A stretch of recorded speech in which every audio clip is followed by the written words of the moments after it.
सीटों का चुनाव, उसमें से एक सीट हमारी है। हमारे एक माननीय विधायक की दुखद मृत्यु हुई।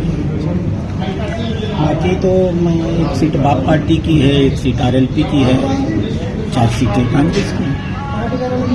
तो सारी पार्टियों को चुनौती है और वे अपनी सीटें बचाएं, अपनी सीट बचाने के अभियान में लगे, प्रयास करें कि ये सीटें उनके पास रह जाएं। हमें तो कुछ होना ही नहीं है, खाली पाना ही पाना है और हम पाएंगे और अच्छी तरीके से। ठीक है।